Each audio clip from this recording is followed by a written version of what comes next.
Para pilitin akong makipagtalik sa anak niya, ipinagapos ako ng isang bilyonaryo at itinapon sa loob ng kotse.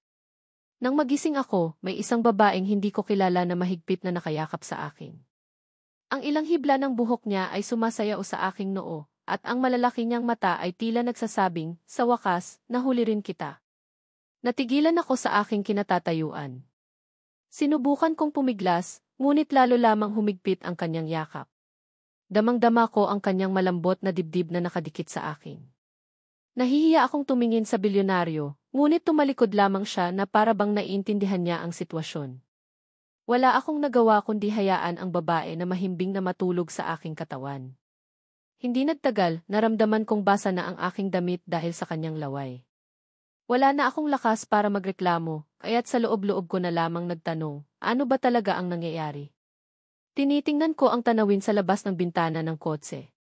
Sigurado akong papunta kami sa kung saan. Nang huminto ang sasakyan sa isang marangyang mansyon, may isang magandang babae na may kaakit-akit na katawan ang agad na lumapit sa akin. Sinulyapan ko ang babaeng mahimbing pa ring natutulog sa akin. Sigurado ako ang babae sa harap ko ang ina ng dalaga. Pagkatapos ng ilang hilaan, pumasok ako sa mansyon. Pagkababa ko sa babae sa sopa, nagkusot siya ng mata, kumurap-kurap, at nang makita niya ako na nakaupo sa isang tabi, yumakap ulit siya sa akin. Ang magandang babae naman ay may dalang isang plato ng prutas. Kain ka muna, Anya. Gusto ko nang umiyak. Ako nga pala si Manuel. Maaari niyo bang sabihin sa akin kung bakit niyo ako tinatawag na diga? Umupo ang magandang babae sa aking kanan, hinawakan ang kamay ng dalaga, hinaplos ito ng marahan, at sinabi, alam namin na ang pangalan mo ay Manuel, ngunit sanay si Ana na tawagin kang diga, kaya't ginaya na rin namin siya. Pinunasan ko ang aking mukha at naguguluhang nagtanong, hindi ko pa rin kayo maintindihan. Naaalala mo pa ba ang nangyari 12 taon na ang nakalilipas? Nasa ampunan ka pa noon. Paano ko makakalimutan iyon? Iyon ang pinagmulan ng aking mga bangungot sa loob ng mahigit 10 taon. Noon, dahil sa pagiging matigas ang ulo, nag-isa akong nagpunta sa lumang simbahan sa tuktok ng bundok Banahaw. Sumilip ako sa siwang ng pinto at nakita ko ang isang tanawin na hindi ko malilimutan habang buhay. May isang batang babae na nakahiga, walang buhay, sa may pintuan. Dilaw ang kanyang balat na parang kandila, at ang kanyang maliit na mukha ay nagpapakita ng takot. Hiniwa ang kanyang tiyan at nawawala ang kanyang mga lamang loob. Puno ng dugo ang lupa. Sa tabi niya ay may 5 babae na nakagapos, busal ang bibig, at ang mga mata ay puno ng takot. Ang isa sa kanila ay kambal pa nga at wala ng malay. Sa altar ng simbahan ay may isang lalaking nasa edad na, nakakatakot ang mukha, at nakataas ang isang makinang na kutsilyo na akmang ibaba. Hindi ko alam kung bakit, sa harap ng nakakatakot na tanawin na iyon, hindi ako tumakbo. Bagaman nanginginig ang buo kong katawan, dali-dali akong dumampot ng bato mula sa lupa at ibinato ito sa pinto ng simbahan. Bumagsak ang pinto sa lupa. Sumigaw ako ng malakas, huwag kayong matakot. Narito na si Super Diga. Nagulat ang lalaki at sinamantala ko ang pagkakataon. Dumampot ako ng bato at ibinato ito sa batok niya. Himala, tumama ito sa ulo niya. Hindi ko alam kung anong punto ang tinamaan, ngunit bigla siyang nawalan ng malay. Dali-dali kong kinuha ang kutsilyo at pinutol ang mga tali ng lahat ng mga batang babaeng buhay. Inutusan ko ang mga batang babaeng may kakayahang gumalaw na buhatin ang pinto palabas ng simbahan. Pagkatapos ay inilagay namin ang 2 walang malay at ang batang babaeng hindi makalakad sa altar, kasama ang bangkay sa ibabaw ng pinto. Nagtulungan ang mga bata na hilahin sila pababa ng bundok. Sa paanan ng bundok, sakto namang nakasalubong namin ang isang sasakyan ng pulis. Noon lamang ako nakaramdam ng matinding takot. Sinabihan ko ang isang batang babae na tawagin ang pulis, at ako naman ay palihim na bumalik sa ampunan. Nang ako'y lumaki, tuwing naaalala ko ang pangyayaring ito, pakiramdam ko na marahil iyon ang pinakadakilang sandali ng aking buhay. Ngunit kapag naiisip ko ang batang babaeng namatay, nalulungkot ako. Sa puntong ito, hindi ko na malayang hinahaplos ko ang ulo ng batang babae sa aking bisig. Ang babaeng ito ay tiyak na isa sa kanila. Hinawakan ng kanyang ina ang kamay ng kanyang anak at may pasasalamat na sinabi, hindi namin alam kung paano kami magpapasalamat sa iyo. Nang maalala ng kanyang ama, nakaramdam din siya ng sakit. Noon, 8 taong gulang ka pa lamang. At ang lalaking akmang manakit ay ang anak ko. Makatitiyak ako sa iyo na nailigtas mo ang 6 na buhay.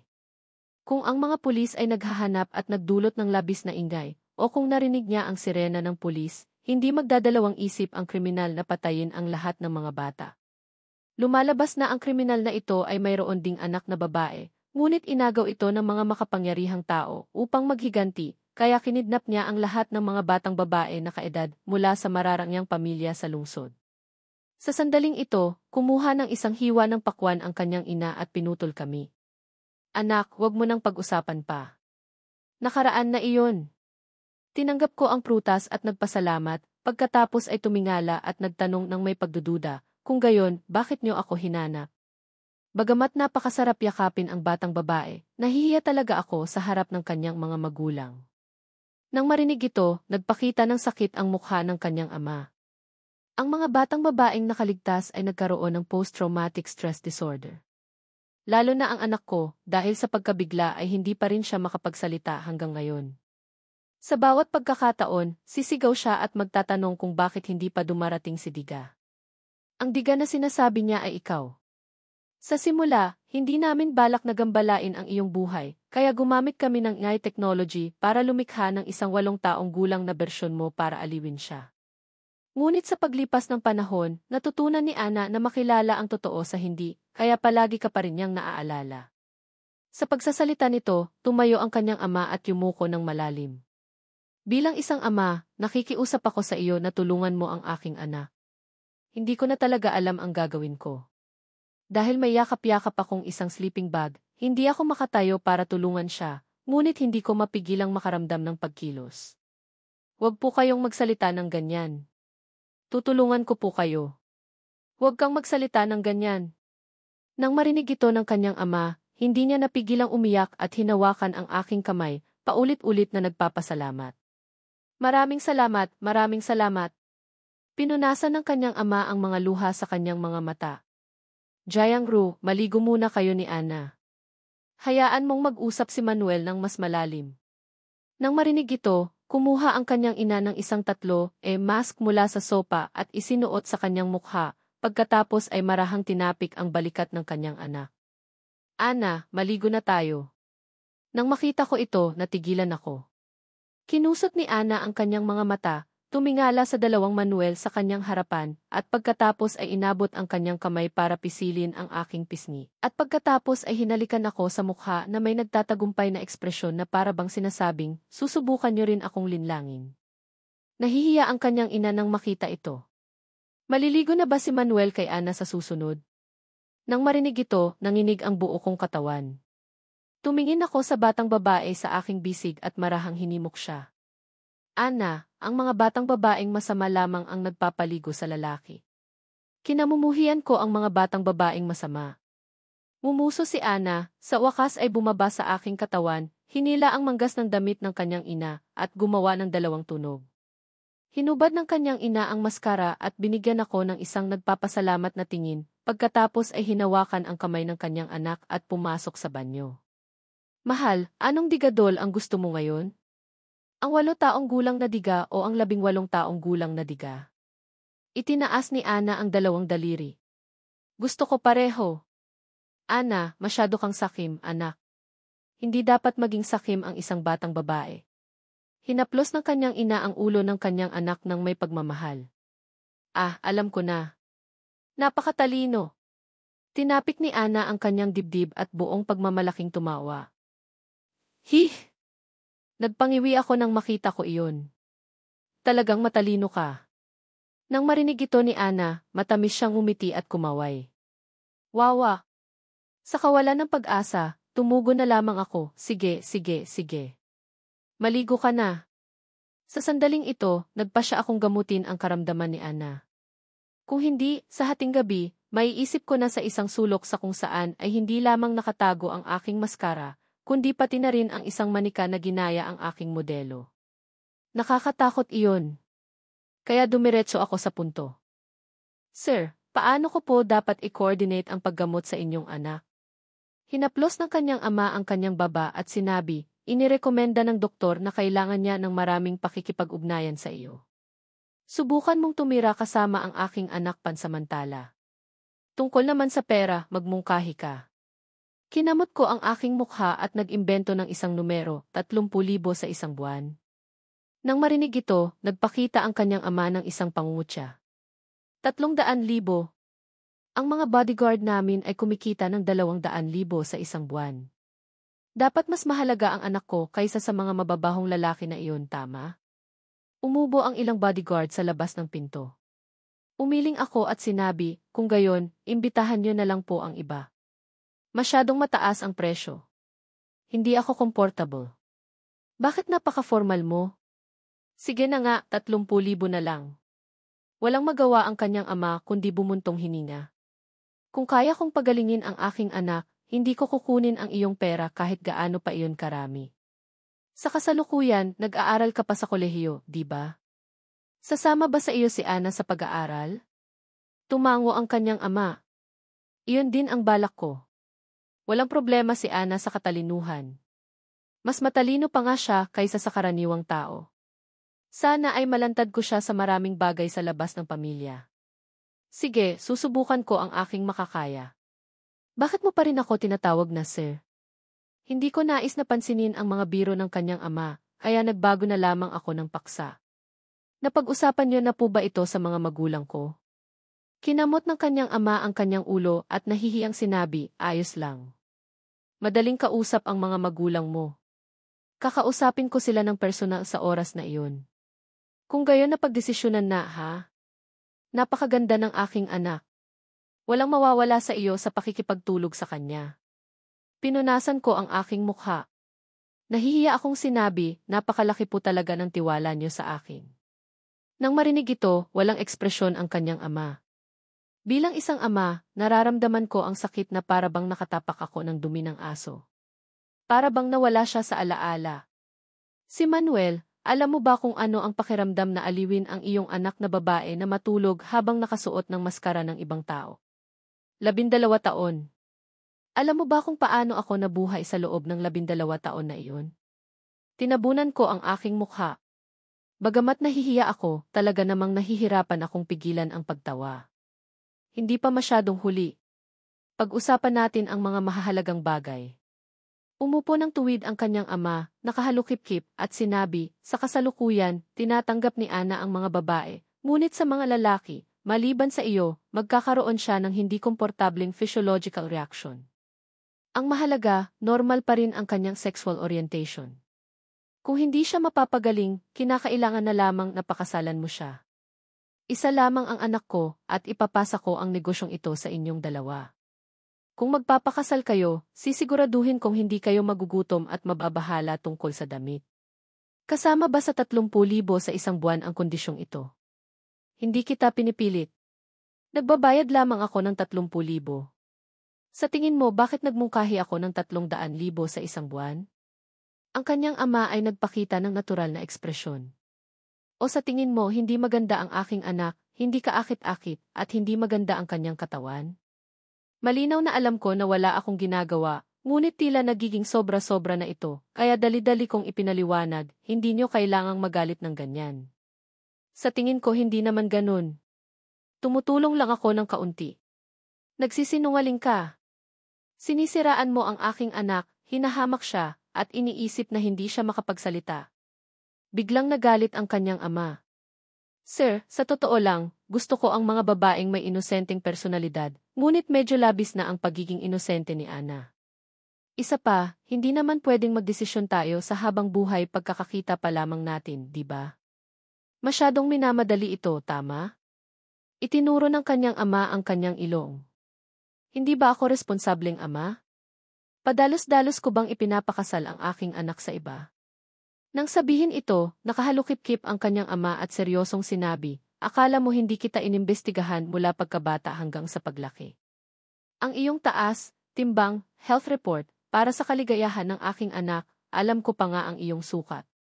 Pati ang history ng iyong browser ay nalaman ko kung paano imbestigahan at humingi rin ako ng tulong sa mga fortune teller para sa iyong bazi. Lahat sila ay nagsasabi ng mabuti. Saan ka humuhugot ng lakas para sabihin na padalos-dalos akong nagdesisyon sa susunod na kalahati ng buhay ng aking anak? Nang marinig ko ang mga sinabi ng kanyang ama, para bang nasunog ang aking kith. Huminga ng malalim ang kanyang ama. Nag-aalinlangan ka pa rin. Sinisiraan mo ang aking anak, iniisip na hindi siya normal, di ba? Nagkamali ako. Bakit hindi ka magbago ng paraan ng pagtawag? Bilisan mo, wag mo akong galitin. Nang marinig ito, nasagot ako ng walang sigla, ama. It said, mabuting anak. Ngayon isa na tayong pamilya. Ang kanyang ama ay naging dalubhasa sa pagbabago ng mukha, napakabait at nakangiti. Malaki na rin ang anak ko. Bilang ama, maaari ko lamang siyang suportahan. Kung ipagkanulo mo si Ana sa hinaharap, hindi kita patatawarin kahit na magtago ka sa dulo ng mundo. Nang marinig ito, agad akong natauhan. Ano ang nangyayari? Sa sandaling ito, biglang sumigaw ang kanyang ama sa labas ng pinto, Xiao Zhao. Pagkatapos ay kinuha ng ilang bodyguard ang hagdan at tinanggal ang kamera sa sulok ng dingding. Nang makita ko ito, nagpangiwi ako. Nagtataka ako noon kung bakit may kamera ang isang mayaman sa kanilang sala. Ama, huwag kang magsalita. Kung magpakasal ka sa iba sa hinaharap, hahayaan kong upahan ng mga tao ang lahat ng electronic billboard sa lungsod kung saan ka nakatira para ipakita ang video na ito. Pinunasan ko ang aking noo. Pakiramdam ko medyo sobra na ang biro na ito. Sir D. Muli akong pinutol ng kanyang ama. Bilang isang ama, talagang wala akong magawa. Kung hindi gagaling ang aking anak, ano ang gagawin ko? Dapat mayroon akong katiyakan. Sa sandaling ito, bumukas ang pinto ng banyo. Ang ina at anak ay nakabihis na ng pantulog. Nang makita ko ito, tiningnan ko ang kanyang ama at humanga sa kanya. Talagang napakaswerte niyang magkaroon ng dalawang anghel na tulad nito. Ang pisngi ni Ana ay lalong nagmukhang rosy at kaibig-ibig dahil sa init. Dahil tag-init, maikli at manipis ang kanyang pantulog. Sa ilalim ng kanyang palda ay may isang layer ng puting tule. Ang kanyang puti at malambot na mga binti ay malabo na nakikita sa tule. Tumakbo si Ana sa harapan ko. Dalawang tunog. Natigilan ako sa pagtingin sa kanyang ina. Nahihiya siyang nagpaliwanag, sinabi ng anak ko na maligo ka. Lumunok ako at nagtatakang nagtanong, hindi ba? Hindi ako makapaniwala. Labis na nahihiya ang kanyang ina. Talagang gusto ni Ana na matulog kasama ka. Si Ana ay nakahalukip-kip tulad ng kanyang ama. Ang kanyang maliit na ulo ay tumango ng seryoso. Sinabi ng anak ko na palihim kang umalis kanina at natakot na palihim ka ring aalis sa pagkakataong ito. Paano mo naiintindihan ang ibig sabihin ng anak mo? Ang kailangan mo lang ay pag-ibig para maintindihan mo. Seryosong sinabi ng kanyang ina, darating din ang araw na maiintindihan mo. Maaari ba akong tumanggi? Kumaway si Ana ng kanyang puti at malambot na mga kamay. Nag-aalala siyang sumigaw, Sinabi ng anak ko na hindi pwede. Sinabi ni Ana na gusto na niyang magkaroon ng sanggol matagal na. Ang mukha ng kanyang ina ay pula na para bang nagdudugo. Bakit ka nagsasabi ng mga bagay na ito? Tumango si Ana ng seryoso at iniunat ang isang daliri para ipaliwanag, Tinabunan ng kanyang ina ang kanyang ulo ng nahihiya. Kung alam ko lang, hindi ko sana ipinabasa sa kanya ang mga nobelang romansa. Si Ana ba ang magtuturo sa iyo ng mga bagay na ito? Ang mukha ng kanyang ama ay kasing itim ng uling. Anong sinasabi ng anak ko? Mula nang malaman na pupunta ka kay Ana, bilang isang ina, kailangan kong bigyan ang aking anak ng ilang payo, di ba? Para may paghahanda si Ana, pinanood ko siya ng mga love story sa internet. Marahil ay naaalala niya ang plot at nagbuo ng isang panuntunan, ang mga babaeng may anak sa huli ang nananalo. Sinabi niya iyon. Pagkarinig nito, natigilan ang kanyang ama. Bagamat abala ang kumpanya, hindi ko kailanman nagawa ang anumang bagay na lampas sa linya, at hindi ako malamig sa iyo. Bakit mo pinanonood ang mga bagay na iyon? Medyo nasaktan ang kanyang ina. Dahil masyadong masaya ang pag-aasawa, kaya nakita kong hindi madaling makamit ang kaligayahan na ito. Saglit na natahimik ang kanyang ama, pagkatapos ay tumango at sumang-ayon. Kung gayon kinakailangan na panoorin ito. Ibabahagi ko sa iyo ang panoorin mamaya. Pagkalipas ng ilang sandali, sinabi muli ng kanyang ama, hindi matututo si Ana, di ba? Nag-alangan ang kanyang ina sandali. Siguro hindi. Walang eksena na iyon sa aklat. Tumango ang kanyang ama.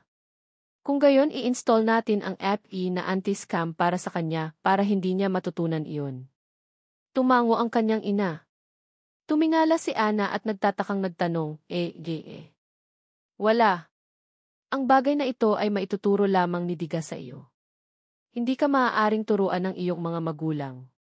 Tumango si Ana para ipakita na naiintindihan niya. Nakatayo ako sa isang tabi at nagpakita na hindi ko maintindihan. Ano ba itong nangyayari? Ano ba talaga ang nangyayari? Nakahiga sa marangyang bathtub, nagbulong ako ng walang magawa. Napakabihira ng mga taong hindi makatuwirang mayaman. Bagamat napaka-cute ni Ana, hindi ko kayang maging masama. Tila inalisan ako ng aking ama ng kakayahang maging masama. Ngunit ako ay 20 taong gulang pa lamang. Iyon ang tamang edad para kumulo ang dugo paminsan-minsan. Halimbawa, ngayon nakatayo ako. Nang makita ko ito, dali-dali akong bumigkas ng isang talata ng Tao Te Ching, pagkatapos ay nagmamadaling naghugas at lumabas ng banyo. Sa sala, dala ng kanyang ina ang isang baso ng gatas. May dala rin si Ana ng kalahating baso, marahil ay gustong makipag-inuman sa akin.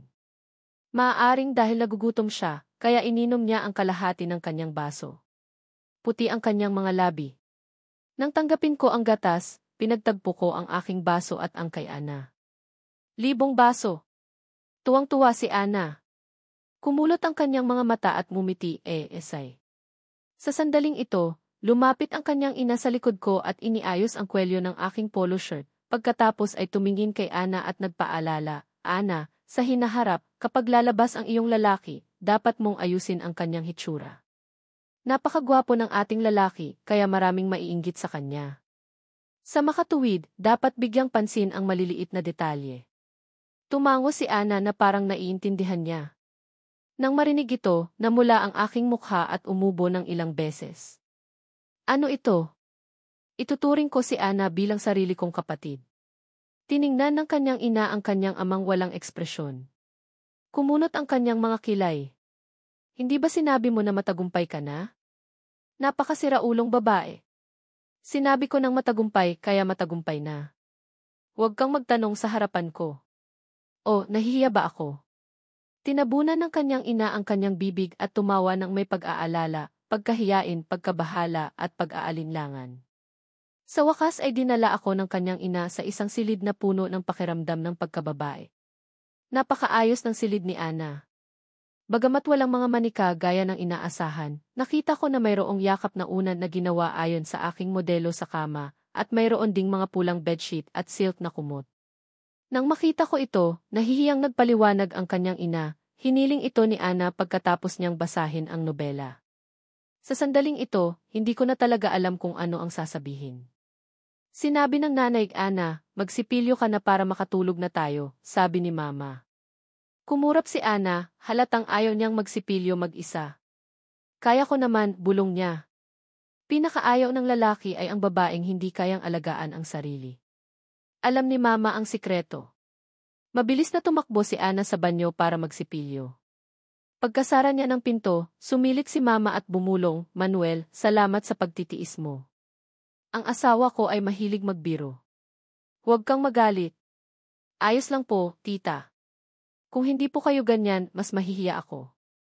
Hirap na nga po ako ngayon, sagot ko. Bumuntong hininga si Mama.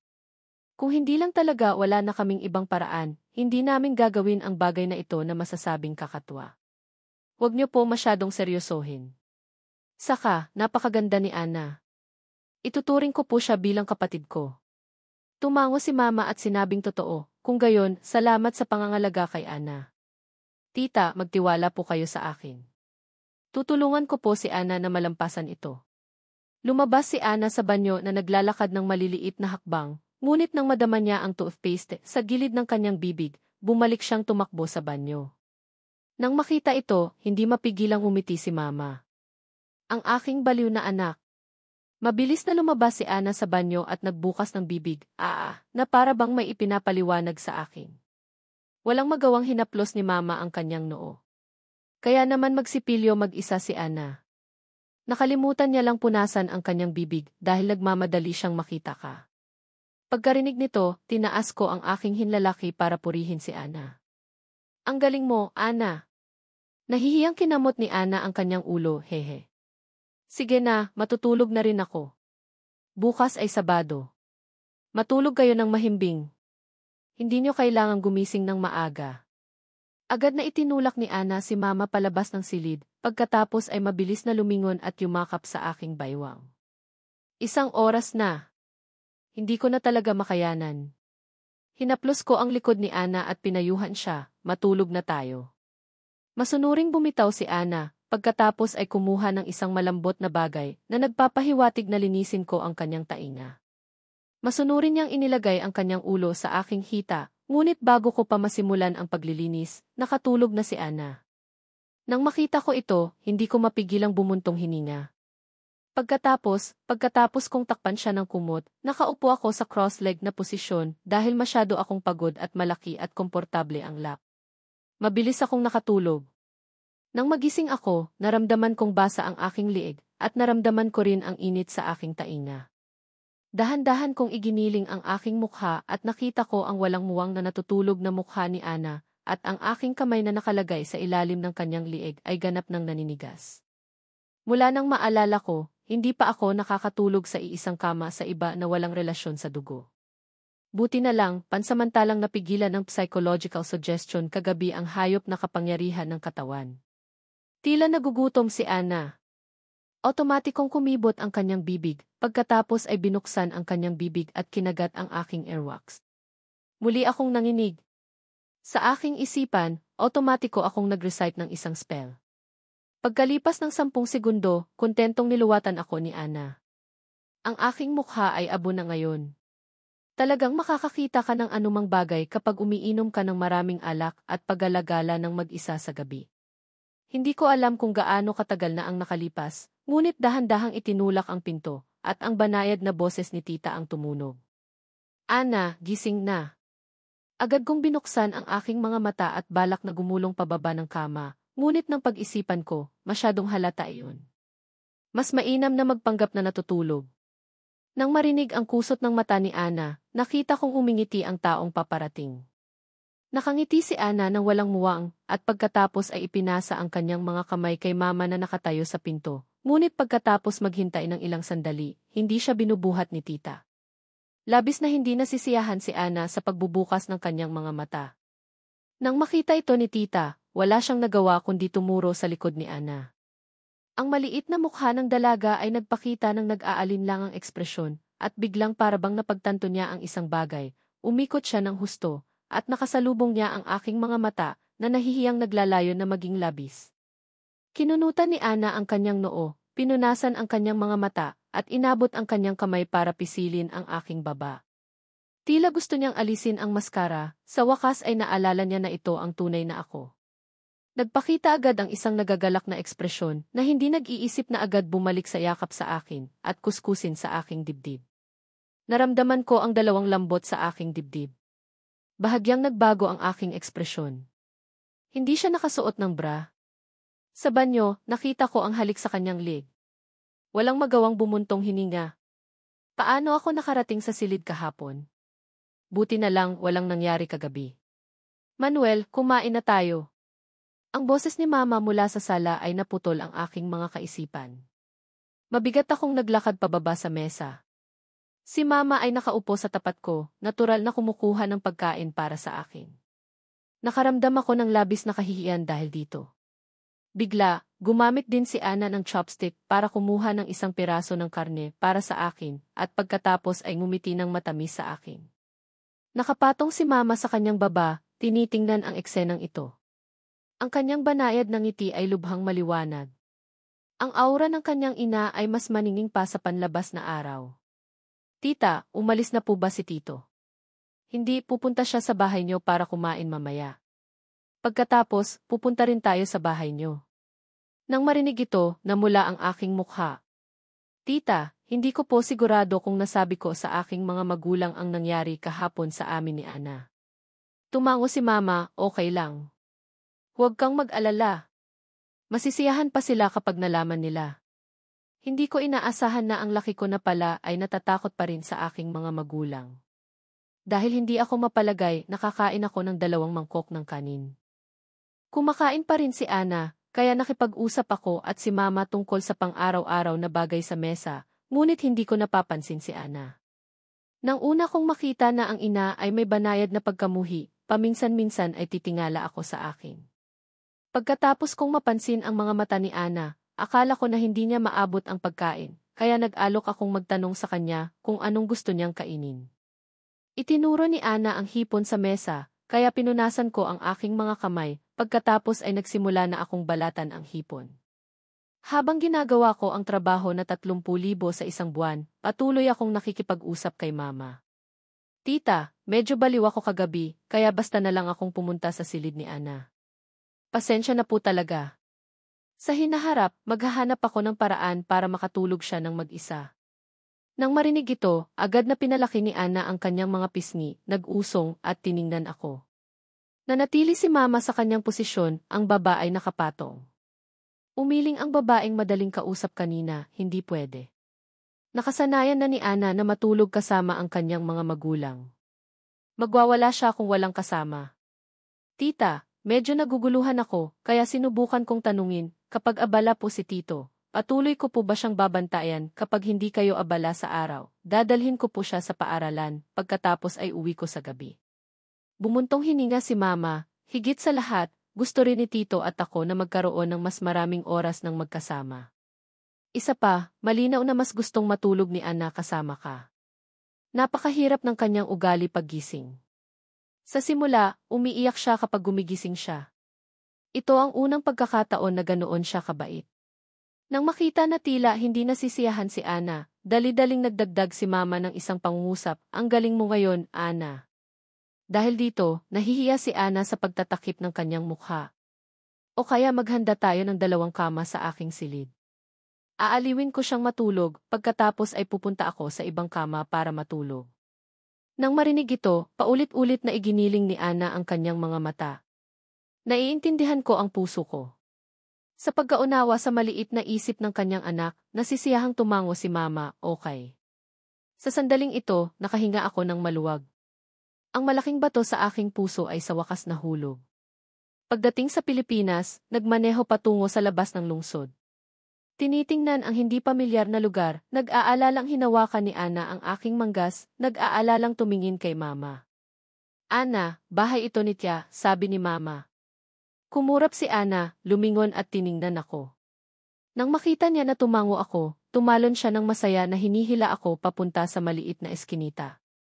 Paminsan-minsan may bumabati at si Ana ay muling nag-aalala.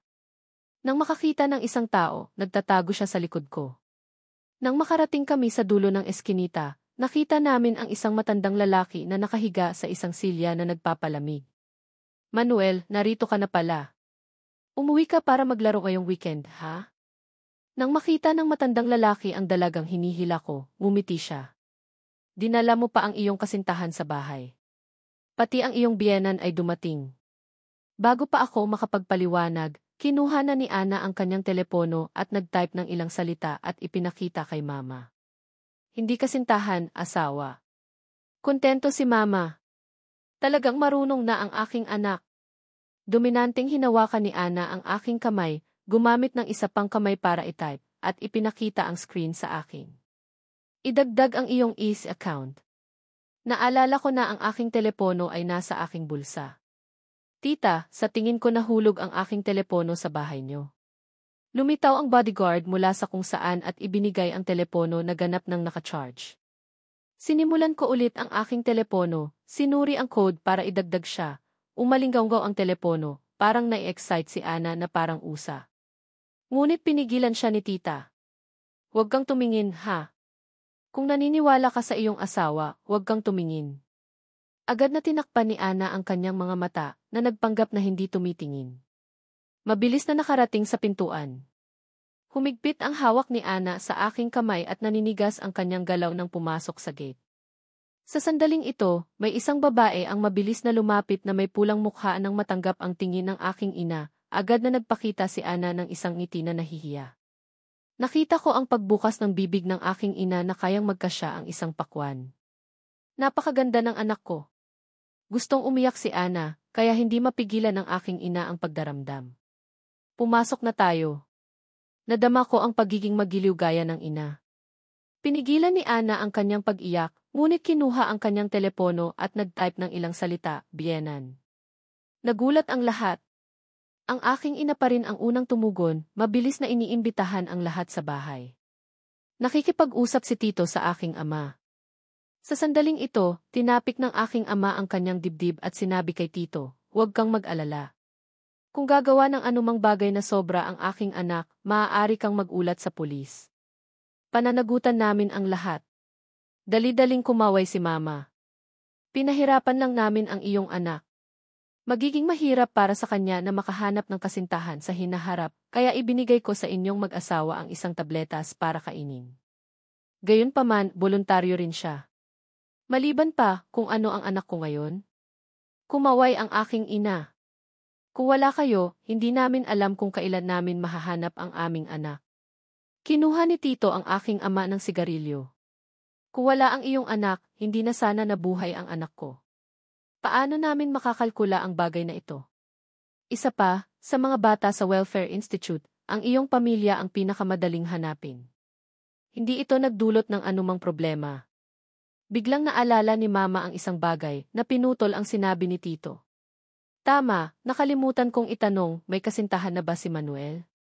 Biglang natulala rin ang aking ina na parang may naalala bigla. Sa tingin ko mayroon, di ba? Malinaw na nagsimulang manginig ang mukha ni Tito. Pinatigas din ni Mama ang kanyang ngiti. Kung mayroon siyang kasintahan, kung gayon hindi makatuwiran na dalhin ni Manuel si Ana. Kahit na malugi, hindi namin kayang sirain ang reputasyon ng aming anak. Kaya sabay-sabay na tiningnan ako ng lahat. Nakaupo ako sa sopa at nagsimula na lamang na sabihin ang tungkol sa paghabol sa Diyosa sa paaralan.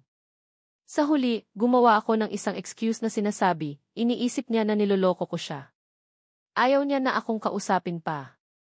Sa tingin ko rin hindi kami magkasundo, kaya huminto na ako, at bigyang diin ang video, sinusubukang ilipat ang paksa, ngunit lalo lamang nagiging kakaiba ang ekspresyon ni Tita. Tiningnan niya ang mukha ng pangunahing karakter at nagulo ang ulo niya. Tila pamilyar, pagkatapos ay ipinasa niya ang telepono kay Tito. Magaling ka sa paghusga ng tao. Tingnan mo.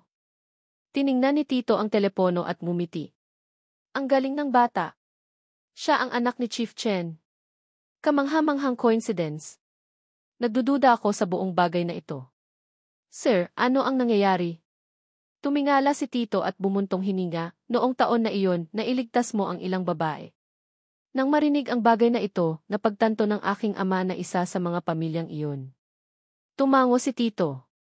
Alalahanin si Chen Kang. Hindi mapigilan ng aking ama. Siya ang aking direktang supervisor ngayon. Dumating siya sa aming unit para magsagawa ng inspeksyon ngayong taon.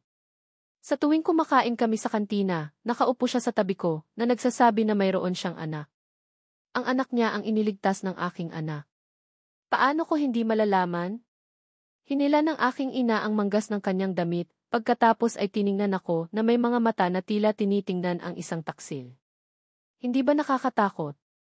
Dahil ang himpapawid ay nagiging kakaiba, mabilis akong tumigil. Diretsahang tumanggi siya. Nakaraan na iyon. Isa pa, wala pa akong balak makipag-date sa kasalukuyan. Sa tamang sandali, huminga ng maluwag ang lahat. Isang tawag na nagmula sa palayaw ang dumating. Umubo ng ilang beses ang aking ama, sino iyon? Nakaramdam lamang ako ng pangangati sa buo kong katawan at huminga ng walang katiyakan, iyon kaibigan. Sa sandaling ito, napag-isip ni Tito ng mabilis, naaalala ko na ang pangalan ng pet ni Chen Kang ay si Xiao, di ba? Alainan. Hirap akong tumango. Sir, pupunta na po ako para sagutin ang telepono, sabi ko. Labis na komportable ang kanyang ina at sinabing, sige, sige. Sa pakiramdam ni Ana na sa wakas ay hindi siya maaaring maging isang banayad at tradisyonal na babae, tulad ng kanyang ina, ang kanyang makinang na mga mata ay tumingin sa akin. Naunawaan ko agad ang mga mata na ito. Bagamat gusto niyang malaman, ngunit hindi ko ito sasabihin sa kanya. Ayos lang. Magiging malakas siya. Kahit na may mga luha, upang tiyakin na ang lahat ay nasa isip, kusang loob kong binuksan ang loudspeaker. Nagsusori sa iyo si Dave Tweet, gabi na at tinawagan mo pa ako sa telepono. Ang boses ng isang babae na maihalong pagrereklamo ay tumunog mula sa telepono. Si Kira Van Tweet ay estudyante sa university, gusto ko siya ng mahigit sa 1 taon, at pinangarap siya. 1 linggo na ang nakalipas, si Kira Van Tweet at ako ay nagkaroon ng kakayahang maglakad sa kalye. Sa oras na iyon, naiintindihan naming dalawa ang paraan para tukuyin ang relasyon ng kabilang kampo, at ang tanging bagay na nawawala sa dulo ay ang pag-amin. Ngunit ang relasyon namin, mula sa pag-ibig hanggang sa pagbaba sa freezer, ay dahil sa isang bagay. Sa bawat semestre, nagsasagawa ang mga kolehiyo at unibersidad ng ilang aktibidad, at ang 20 minutong video ay ang focus ng mga aktibidad. Sa pagbabahagi ng mga resulta, mamumuhunan din ang paaralan ng maraming mapagkukunan para ipromote ang maikling video na ito. Ang mga taong nagplano at pangunahing aktor ay maaaring magsin ng kontrata sa kumpanya at pumasok sa entertainment industry. Ayaw kong pumasok sa entertainment industry, ngunit gusto ni Kira Van Tweet, kaya para matupad niya ang gusto niya, nagsikap ako ng husto at nagbigay ng maraming pahintulot. Kung naging logistics personnel ako sa buong panahon, wala akong reklamong sinabi. Kahit na kailangan kong mag-infuse ng tubig sa loob ng 3 araw pagkatapos magtrabaho ng huli, hindi ko pinagsisihan iyon. Hindi sinira ng maikling video ang mga inaasahan ng mga tao. Kaagad pagkalabas nito, nakatanggap ito ng maraming papuri at naging gawa na lumabag sa limitasyon.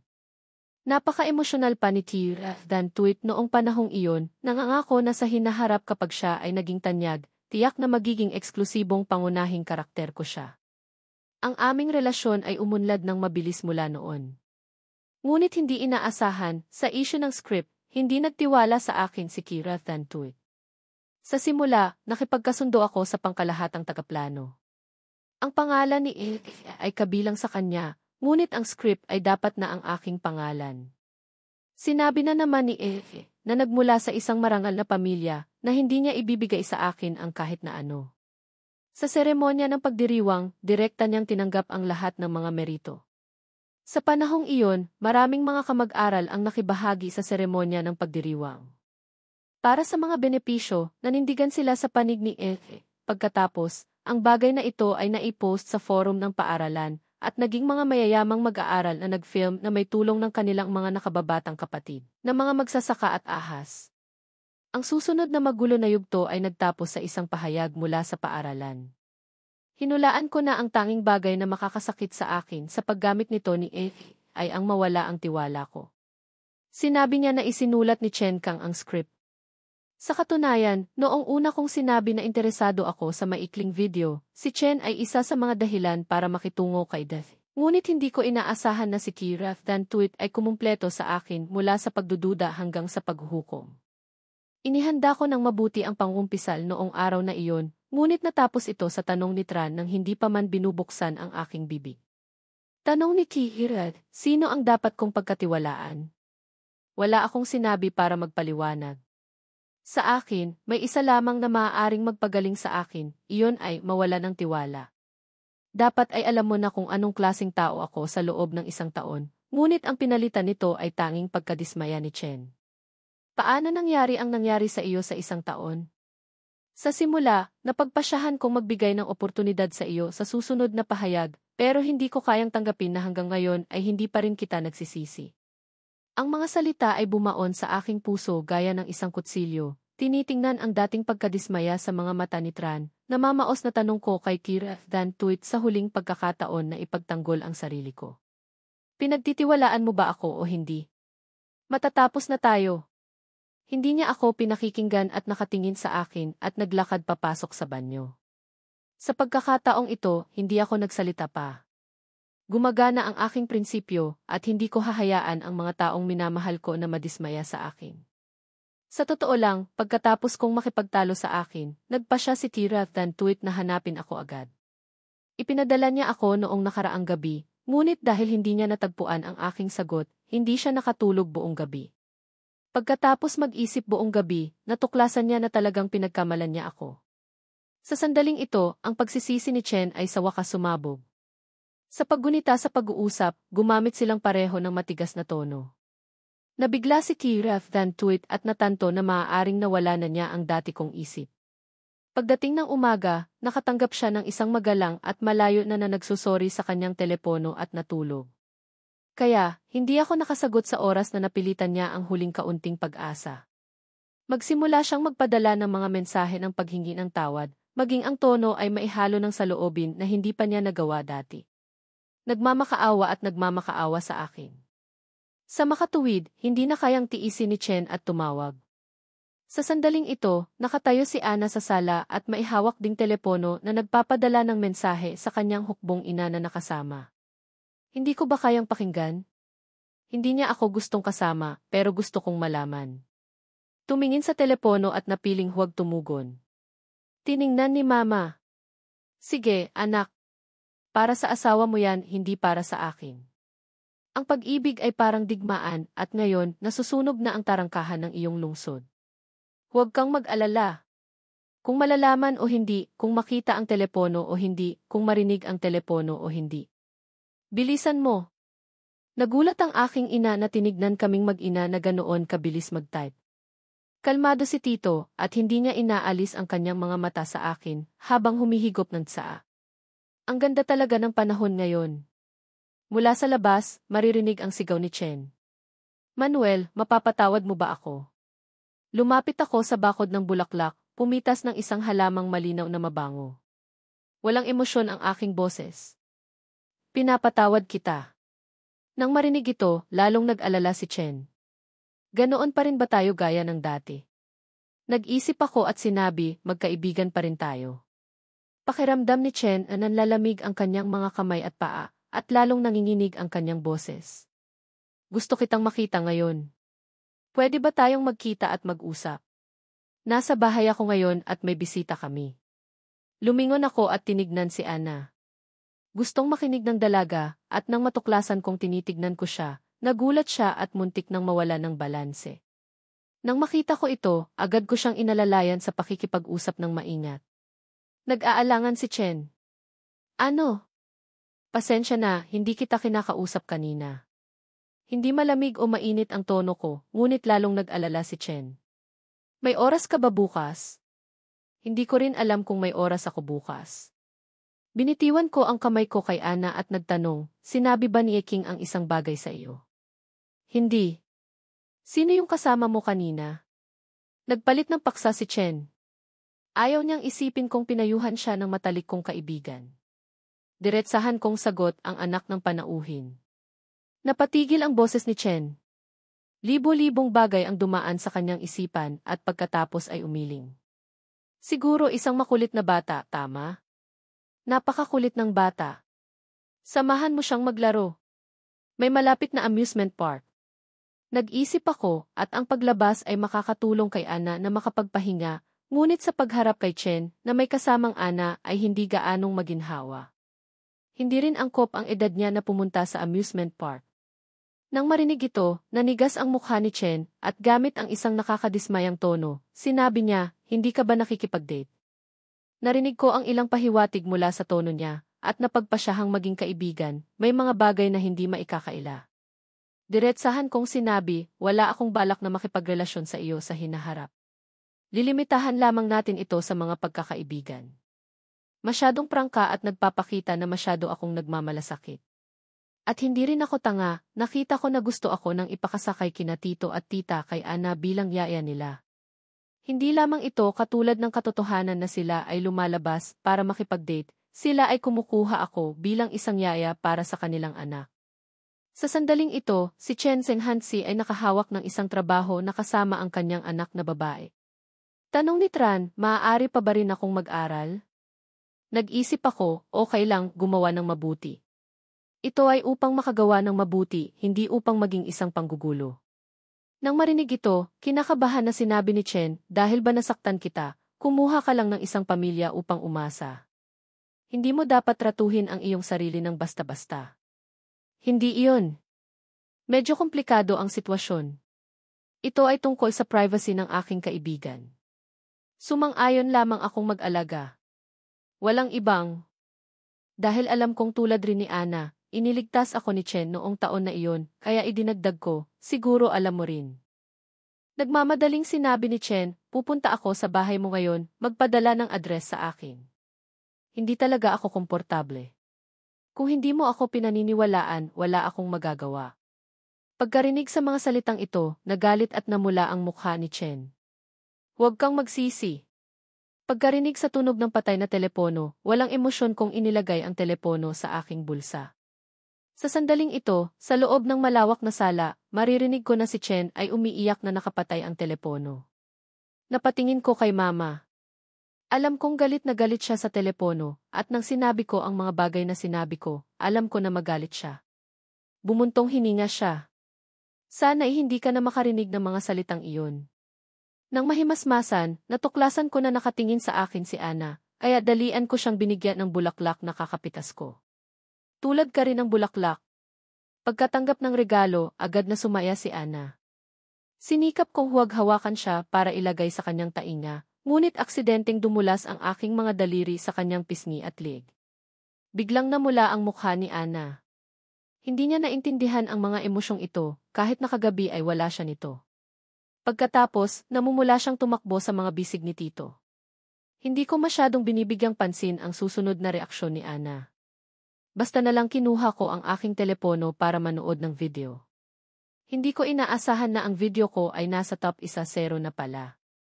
Nang makita ko ito, nakatayo ako sa tabi ng bulaklak at ngumiti ng walang tigil. Ngunit hindi ko alam na nakita ng aking lola ang lahat. Nang bumalik ako sa sala, nakita kong seryoso ang mukha ng aking ama. Anong ngumingiti ka? Hindi ko masyadong maintindihan. Walang magawang paalala ng aking ina. Paano mo gagawing kampante si Tito sa pangangalaga kay Ana? Ano ang sinasabi mo, ina? Ang lapad-lapad ng aking ngiti. Napangiwi ang aking ina ng walang magawa. Pagkarinig nito, nagpangiwi ako. Nataranta ako at nagtanong, anong nangyayari? Nagkatinginan ang lahat. Unang tumugon si Tito, congratulations, congrats. Kailangan mo bang magpa-reserve para magdiwang? Hindi kami nag-iimbitang bisita. Kumaway ang aking ina sa patuloy na pagkilos ni Tito. Sinabi ni Tito, isang beses lang, hindi ito isang pagtrato. Kinamumuhian namin na magpakita ka sa pasalamat. Pumasok ang aking ina at tinawag na itapon ng mga tao ang kama ni Manuel. Wala siyang pakialam sa gulo. Nagbuntong hininga ako, bumigkas ng spell, at sana huwag akong makasalubong ng kakilala. Sandali pagkatapos, hindi ko mapigilang magtakip ng aking mukha. Sa likod, ang matandang lalaki na si Tito ay nagulat at nagtataka, ang lalaking ito. Hindi nagtagal, maririnig na ang iyak ni Chen na patay ang telepono. Ay naku! Tinakpan ko ang aking bibig para isipin na maging masama sa kanya. Magiging katulad ko rin si Chen. Laking gulat niya nang biglang yumakap sa kanya si Ana. Sinabi ni Papa, gusto mo bang gumala sa park? At hindi niya alam, malapit nang madaanan ng dalawa ang paghihirap. Matapos ang ilang araw, natakpan at nakatulog sina Tito at Tita at sinabing dapat naming tulungan ang isa't isa dahil ang malaking pangulo ng pamilyang Yao ay may maling gawa. Lumakad sa lugar na sinasabi ni Tito at nakita. Anak, natutulog ka sa iisang kama kasama ang anak ni Tita. Ano ang nangyayari? Pagkatapos maligo, natuklasan kong may bagong mensahe sa aking telepono. Nang buksan ko ito para tingnan, kumunot ang aking noo at nanigas sa lugar. Pagkatapos ay bigla akong ngumiti. Nang mahimasmasan ako, natuklasan kong pareho kaming pinagmamasdan ng mag-ina ni Tita. Tinitignan ako ni Ana na may nagtatakang mga mata. Ni. Hindi ko pa rin naiintindihan. Tumawa si Mama. Tinatanong ni Ana kung ano ang iniisip mo. Hindi pwede. Hindi pwede. Tita, maaari bang burahin ko ang audio recording sa bathtub? Umiling si Mama, hindi pwede. Kung hindi, paliguan mo na lang si Ana. Sa ngayon, parang wala akong sinabi. Sa pagkakaintindi ko sa sitwasyon, umupo ako sa sofa na nakaharap kay Mama, na bumubulong kay Ana. Ikaw lang ang ginugulo ko at hindi iniisip ng batang iyan na nakaupo ako na parang nag-iisip. Ang kulot na buhok ni Ana ay kumakaway na parang nakatanggap ng senyas at bumulong kay mama na parang nakikipag-usap. Ah, maaaring ang taong iyon, ngunit hindi ako sigurado. Sa sandaling ito, kailangan kong mag-imbestiga ng malakas na apoy. Hindi niya gustong magsalita, kaya hindi ako makapagtanong pa. Hindi rin ako makapagtanong kay mama. Napakalakas ni mama, ngunit hindi ko pa rin marinig sa ilalim ng napakahinang tunog. Alam ko, kailangan kong lumikha ng malakas na apoy. Sa ngayon, kailangan niyang mag-imbestiga. Ano ang sinasabi ni Ana? Sobrang hina ng kanyang boses. Nagkaroon si mama ng kaunting supernatural na kapangyarihan. Pagkatapos ay bumulong ulit si mama kay Ana, narinig ko na sa mga lalaki at babae may magandang relasyon, nakakatulong daw ito sa pag-ibig. Inangat ni Ana ang kanyang ulo at tiningnan ako. Kaya kinuha ko ang aking telepono at sinindihan ang anin para pagmasdan niya. Tumawa si mama. O, pag-ibig sa paaralan, ang mga animated na pelikula na hindi ko pa napapanood dati, kailangan kong matuto ng kaunti. Nang makita siyang ginawa ang lalaking lead na mainit sa ibang babae, sinabi si Ana na may nasasaktan. Asat listen. Si Manuel, huwag kang masyadong tumutok. Tumawa si mama. Tandaan mo, huwag masyadong dalhin sa puso mo. Pagkatapos, kumurap si Ana at inabot ang kanyang kamay para hawakan ako. Tinalikuran ako ni tita. Si Chen Zhenghansi ay sumalungat sa pag-ibig. Nagkatinginan si Chen Zhenghansi sa mga tao. Ang mga tao at mga tao ay nakapagsalita tungkol sa maraming iba't ibang mga bagay. Sinabi na lang ni Chen Zhenghansi ang mga nakakaawang salita. Si mama na ang sumagot para sa akin. Itinatago ko ang buong buhay ko. Hindi ako nagbigay ng kahalagahan kung paano ko ito gagawin. Si Tito ay namumula sa galit. Kaya, ang ibig sabihin ng mga babae ay kailangan nilang alagaan ang isa't isa. Pinagmasdan ng mga matang naghihirap. Hindi ko malilimutan na hinaplos ng galit na kalawakan ng mga matang naghihirap ang kamay ni Chen. Matapos makumpleto ang pagpupulong kasama si Chen, tinignan niya Feng si Chen at sinabi, sa mga bagay na ito, mag-isip ng paraan upang tapusin ang mga bagay. Sa madaling salita, hindi na ako makapagpahinga. Tumitig lang siya sa sahig at sinabi niya, ang kahalayan ni Chen Zhenghansi. Wala akong magagawa. Hindi pa ako nagkakaroon ng koneksyon sa aking dugo. Sana tumulong na lamang ako sa paghahanap ng kahirapan. Lilibutin mo ang paligid ko at ituring mo ang aking mga kamay at paa bilang may utang na loob. Sa dulo ng sandali, ako at ang aking magandang kaibigan na si Yao Feng ay sa wakas nagbigay sa isa't isa ng payo. Pagkatapos, umibig ng matagal. Nagpasya ako na magkusa para sa mga taong may sakit. Umiling si tita. Tiningnan ko siya. Matutong ilagay ang buong mundo sa sarili mo. Sa gabi, mas lumala pa. Sa huli, hindi ko na kayang suportahan. Hindi ako ang magpapakita ng kahinaan para sa mga bagay na ito. Bago ako makatulog, sinabi ko kung ano ang kinakailangan kong gawin upang suportahan ang kanyang mga hinaharap at gawin silang ligtas. Si Ana rin. Pinagsisikapan ni Chen na makuha ang lahat. Sa sandaling ito, nakikita niya siya. Tumingin ako kay Chen na para bang gusto niyang magpakamatay. Humingi ng pasensya si tita. Nanginig na lamang ang mga labi ni Chen. Pagkatapos, hindi nagtagal. Hindi siya bumalik. Mabilis na pinagsama-sama niya ang lahat ng kanyang mga sundalo. Naglalakad na naman siya. Kinukumpirma muli ng kanyang kahalayan na kailangan niyang muling gumawa ng aksyon. Nang makita ko siya, alam ko na. Sa ngayon, ako rin. Matapos ang ganitong uri ng bagay, dapat na tumigil sa pag-iingay at magpakita ng katigasan na wala ng katulad. Lilinawin ko ang lahat bago ito mahuli. Inilatag ang balita at ikinukumpirma na. Hindi man lamang siya naalarma o sinundan. Para sa mga bagay na ito, sinisisi na niya ako. Umabot ng mahabang panahon para sa akin. Nang magtagal, tinigilan na lang niya ang pag-iingay sa sahig na gawa sa kahoy. Umiti si tita. Sinabi ni Zheng Zhenghansi, hindi, malalampasan ko rin. Bakit mo siya ginagawang ganito? Pinahintulutan pa ang nakakakilabot na pangalawang pagkakataon. Ako ay walang kapintasan. Napakaingat kong naghihintay. Pagkatapos niyang matagpuan ang isang tao, wala akong natuklasan. Hindi ko talaga masabi, mas madalas kong nakikita si Yao Feng sa mga pagtitipon kasama si na Yao Feng. Wala lang talaga, kaya. Si Chen ay dapat na nagkakaroon ng isa o dalawang relasyon. Kinailangan kong gumawa ng lahat dahil nakakabaliw na kailangan kong tiisin si Chen dahil kay Yuzhi. Hindi ako nagkulang kay Yuzhi at hindi kailanman. Ano ang mali? Nasanay lang ako sa kahirapan dahil sa kanya. Hindi ko alam sa lahat. Nakikita pa rin ng aking asawa na lahat ako. Seryosong bumuntong hininga si tita at tiningnan ang mukha ni Hilaria. Hinila niya ito sa kanya. Dapat mayroon akong ilang bahagi ng kaluluwa ko na nakikita ng aking mga minamahal dahil sa paraan ng reaksyon ko. Hindi. Tiyak, tumango ako. Nang magkita si Chen Zhenghanxi, hindi nagawang iulat ang anino ko ng halos lahat. Napuno ng matinding pag-iisip si Hilaria. Naalala rin niya sa wakas. Hindi ko masyadong maintindihan kung ano ang nagtulak sa kanila. Iyon ay dahil hinayaan nila na makita ka sa iyong karaniwang hitsura. Umiling ako. Kinamumuhian ko ang aking pang-araw-araw na sarili. Gayunpaman, ano ito? Sino? Nagulat ako na hindi nila magawang makilala. Ang pagkilala ang nagtulak sa kanila. Muli kang nakikita sa kalinawan. Dapat mong malaman at gawin ito.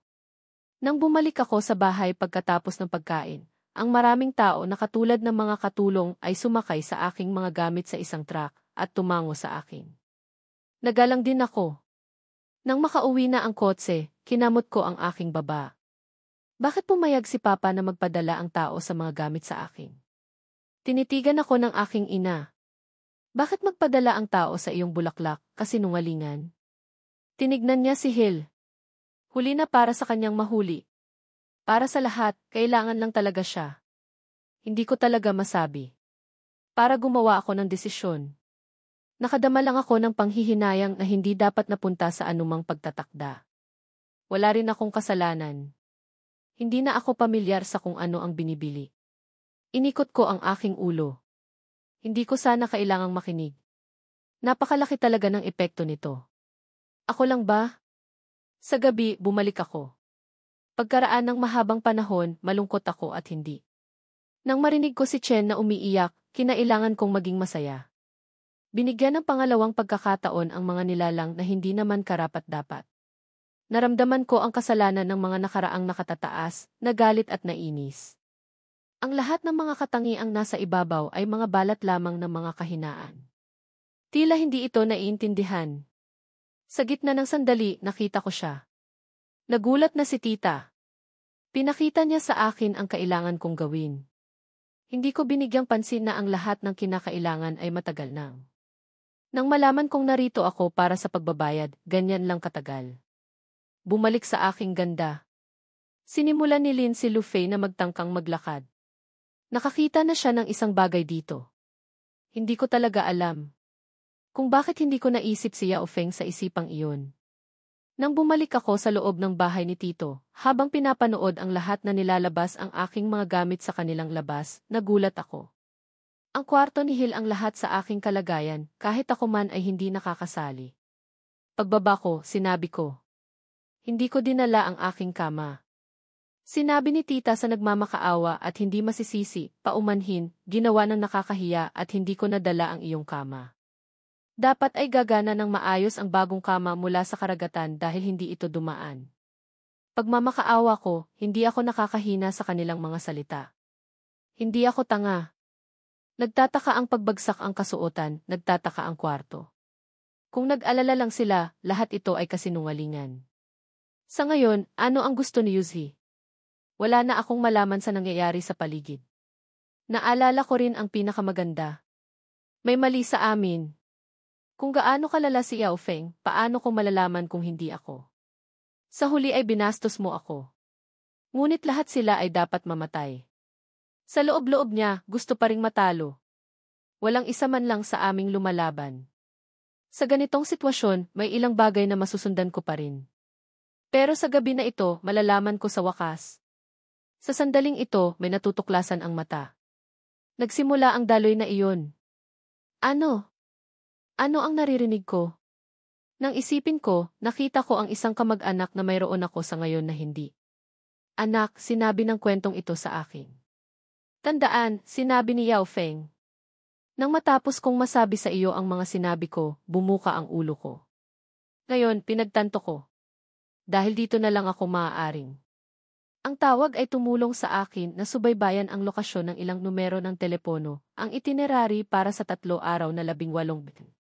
Matapos mabayaran ang proseso, natanggap ng kanyang email ang isang detalyadong talaan. Mabilis na tinitigan ni Lin Yu ang lumalaki at malungkot na kilay. Yun pala ang isa pa sa kusina. Binigay sa akin ni Mama ang gatas para bukas bago ako bumalik sa school. Tumango ako. Sa tabi ko, tinaas ni Hill ang tasa, tiningnan si Mama. Hindi ako makakasama, tumawa ako at pinagtagpo ang aming mga tasa.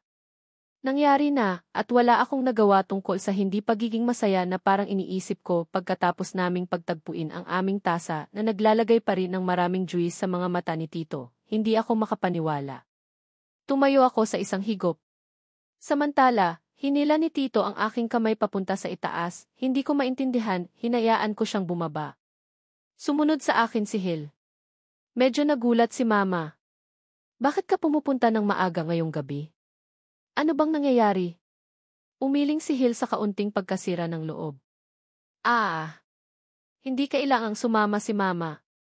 Tumango si Hill. Ngayong gabi, pabayaan niyo siyang matulog ng maaga. Hindi ko kayang isipin na tinitingnan niya ako. Nang magsipilyo ako pagkatapos maging tao, nag-urong ako sa posisyon ng susunod sa tuwing nakakaramdam ako ng pagkapahiya. Ito ang unang pagkakataon sa mga gamit. Umupo ako sa silid tulugan bago ako bumagsak sa ilalim ni Tito. Nakita ni Hill na bumagsak ako. Ang liwanag sa tabi niya ay pinaliwanagan niya at lahat sila ay naka-off. Nangyayari pa ring mangyari sa maraming kababaihan na hindi. Masasabi na ang lahat, huwag subukang magmadali kapag naglalagay sa iyong kabataan. Para na rin akong nakatalikod kay Hill, mahimbing na natutulog ang isa kong kamay. Nangyari pa rin. Natulog ng maaga si Mama para bukas, para kapag may babaeng umiyak habang nag-aaral. Naiintindihan na rin niya ang dapat niyang gawin. Naabot na ni Hill ang 20 at naiintindihan na niya ang dapat niya. Pagkagising ko sa susunod na umaga, tapos nang kumain si Papa. Sa loob ng kotse. Bago pumasok sa university. Tinignan ni Papa ang relo at sinabing sa loob. Nagmamaneho ang boss. Alamin ang mga daanan. Alamin ang mga kasanayan sa pagmamaneho. Ang boss ay abala sa pakikinig kung paano magbasa ng utak. Sa pakikinig kailangan nilang magpahinga at huwag pumunta sa ibang mga kalye kung hindi kinakailangan. Kapag ang boss ay nagmamadali, kailangan mong maging malapit. Hindi ko talaga alam kung bakit. Kinailangan itong ipakilala. Nakaramdam ako ng mali sa kanya. Hinulaan ko at sinabi. Sa kanya. Sa totoo lang naaalala niya, kung hindi si Chen ay galing sa katotohanan. Sa kanya. Sa katunayan, siya ay nagmamalasakit sa mga kahirapan. Sabi ni Papa, kung kaya, gusto kang makita sa dilim. Sa kanya para mabuhay ang buhay. Sa kanya para magtrabaho, hindi ka gumawa ng kahit ano sa kasamaan. Nakakabagabag rin na gumawa ako ng kahalayan. Ang ibig niyang sabihin ay ang sinasabi mo, ikaw ang kaibigan ng magulang ni Hill sa ngayon. Kanina, ang kinakailangan lang ay tumibay ang loob ko. Hindi ko sinabi. Ang boses ni Chen Zhenhansi sa akin at sinabing 20. Sa mundo. Ano ka? Hinahawakan mo lang ang sarili mo. Pinamamahalaan ang kailangan mong gawin. Si Tito tumagilid. Para tinititigan ang gumagalaw na sasakyan. Sinubukan kong magsalita pero pinahinto niya ako. Nakakadaya ang kaisipan. Katulad rin ito ni Hill sa galit ng asawa ko at sa iyo. Ako nga pala, magbibigay ako ng katugunan ngayong araw. Itinago lang niyo yung mga pangungutya. Ngumiti si Tito. Seryoso ang labanan na tumatakbo. Iba. Naku. Para may karapatan. Para na namang sinakluban ang kalangitan. Huwag tumingin. Nalaman ko kung sino ang anak na babae sa kanya. Nabalot ng kanyang ngiti. Bago lumapit ka sa amin. Ang pagpipilian ng iyong mga tao. Tandaan na kami ay pamilya magpakailanman. Sa tabi niya, mabilis kong napagtanto na si Hill na parang isang anghel. Nasaan iyon? Sa sandaling iyon, itinutok niya ang mga mata sa buong pagiging pamilyar at nagpatuloy ng walang kahit anong kasalana. Sa sandaling iyon, alam ko ang kanyang halaga. Pumayag ba kayo na sa mga bisita, gusto mong magpadala pa kayo ng mga bulaklak at ipaalam na magagawa niyo? Nang nakita ko silang nagtatalo na bumabagabag sa mundo. Ang magandang araw ay wala na para sa iba. Naalala ko ang kasalanan ni Chen. Muli, magiging masaya ako na ikaw ay malagpasan niya. Napakapanglaon na ang mundo ay patuloy na umiikot na sinasabi. Nais naming tumigil ka mula sa pag-aalala. Pansamantala, hindi siya makapagdesisyon sa kaisipan. Handa na ang mga kalaban. Sinong nagpatawad sa pagbubukas ng kahon na ito? Nagkaroon ka ng koneksyon? Malinaw at magdusa ng maraming beses. Ang mga kalaban ay nais ang lahat. Matalik ang lahat ay katotohanan. Bago makumpleto ang nakakabaliw na ituring kang may pananagutan. Magtiwala ka sa akin. Nagtitiwala ka rin ba sa akin? Bakit hindi kita pinagkakatiwalaan? Palaging pinipilit ng tito at tita yung punto na yun. Ngayon natanto ko ang mga bagay dito, sigaw ni Chen. Kayong tatlo ni tita at tito na magtulungan at mahalin ang bawat isa. Kayong mga tunay na nilalang, tumango si Yao Zhangshan. Huwag kang magsalita ng kahit ano. Ikaw ang tanging bagay na magpapagaling sa akin, sabi ni Hill, hindi mo na ako kailangang higit pa. Dapat sabihin sa akin. Ginawa niyang bumuga sa akin si Chen. Ano na? Habang umuulan, ang kanyang balat at ang pag-iisip niya ay nalapastanganan ng maraming beses, ikaw ay nauna sa akin. Huwag kang magpaapekto sa iba, sabi ni Di. Papasok at lalabas sa lahat. Kinalimutan mo na. Ang nais niyang isipin tungkol kay Si. Nagbago ako ng isipan. Nais kong ipakita at ipakitang walang mali. Pagkatapos ng labis, sa ilalim ng ilaw, walang katotohanan sa mundo. Si Hill ay may sakit. Pagdating ng oras, mayroon akong ilang mga problema. Kapag tinanong ko na naman, sinagot ko si Chen, sa wakas, ang kaligtasan niya ay ang paraan ko upang maiwasan ang pagkabaliw. Sa ngayon, magpapahinga lang kami. Magandang kasama. May mangyayari, nagkataon iyon. Lahat sa mundo at magiging matatag ang kanyang kalooban. Ano na ang ikinababahala ko? Tumitingin sa langit. Ako pala yung lahat. Muling binihag si Yao, ikinumpirma siya kung paano. Kinakailangan niya. Wala, umiling siya. Iyon sa wakas.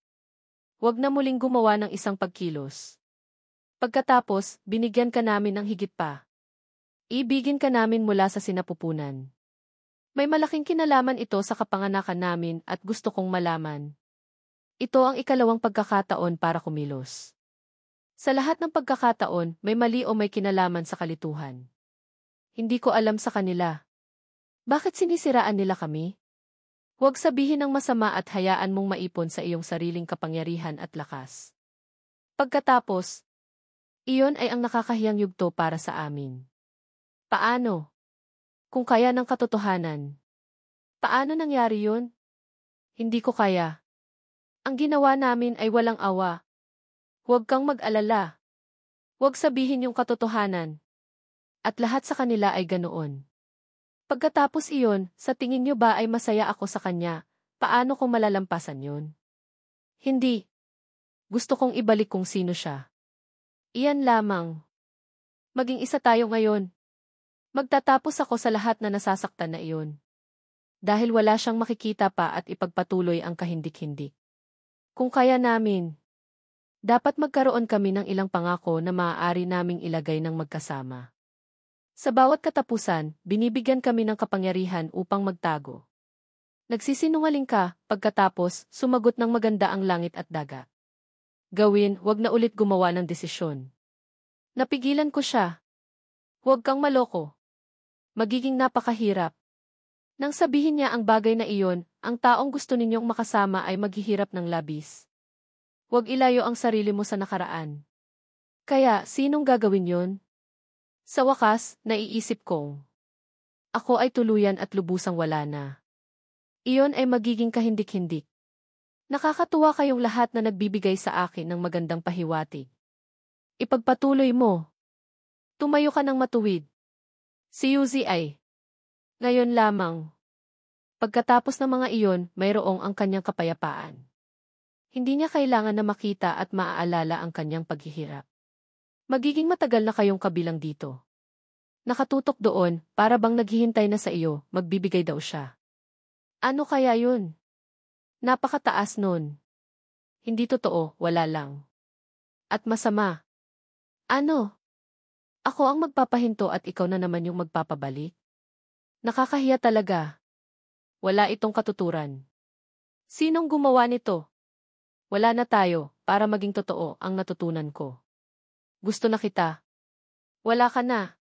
Tumitig ng matagal at huwag nang muling magsasalita. May nag-isip. Nang sabihin niya yung mga bagay na iyon sa akin. Kailangang nagkakamali ako. Ikaw lang. Alam mo. May napaka-importanting bagay o iwanan mo. Paano ko malalaman na, paano ko malalaman? Kung sabihin mong masungit. Kung sinabi mo ng ganoon. Kung sabihin mong makalimutan. Pero hindi pa rin kita sasabihan. Sa gabi ng lahat.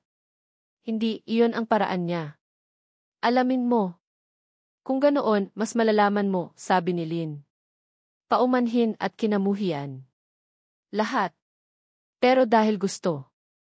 Paano pa kita malalaman at ihihiwalay? Sabi pa niya. Si Lo Fei ay hindi makapagsalita ng kahit ano. Sa mundo. Dapat kitang sabihan. Maging malinaw. Sinong magsasabi? Sa lalong madaling panahon, pagmamalasakit na nangyayari sa mundo. Hindi ko magawa ito. At tumigil mula sa paghingi. Hindi totoo na lahat ay nasira. Binubuo niya ang isa. May karapatan kami sa buhay. May ibang mga bagay na ipinahayag. Kailangan siyang mahikayat. Sa hindi na binibilangan sa mga kahindik-hindik. Sinong pinagkatiwalaan, ano yun? Kaya ko. Na ang malaman. Hindi na kita kailangang mag-alala pa. Sa madaling sabi, sa kanila. Paano niyo malalaman, paano ko magagawang hanapin yun? Maliban sa kanila ay hindi na. Sa iyo sa mundo. Kailangan kanyon. Dapat kaming magtrabaho. Yun ang mga nakaraang kuro-kuro. Nakakagulo talaga. Kung ano ang mangyayari ay ang kaligtasan sa atin at kung hindi ay ang kawalan ng kalayaan natin. Napagpasyahan niya sa paglalarawan ng karaniwang mga kaalaman. Ano nangyayari doon? Nangyari ito. Sinasabihan ka. Kung hindi mo kailangang gawin iyon, sinabi sa'yo na ang pinakapangit na gagawin mo para kay si kaya hindi ko iyon gagawin. Nakakahiya sa paraan namin. May kaunting kapangyarihan sa pagitan namin, kaya naisip kong maging ganoon kami. Pero alam ko, ang bawat isa sa kanila ay lubos na may kabuluhan. Sa panghihikayat. Ano nga yun? Sa ganitong araw, kailangan kaming mahalin at protektahan. Kung maghahanap ka pa sa akin, pagkatapos nyon ay hindi na ako makikita. Hindi ito maibabalik. Hindi maghahanap din ako. Magagaling tayong lahat, wala akong ibang matutunan bukod doon. Sa lalong madaling panahon, wala nang dapat ibahagi sa katotohanan.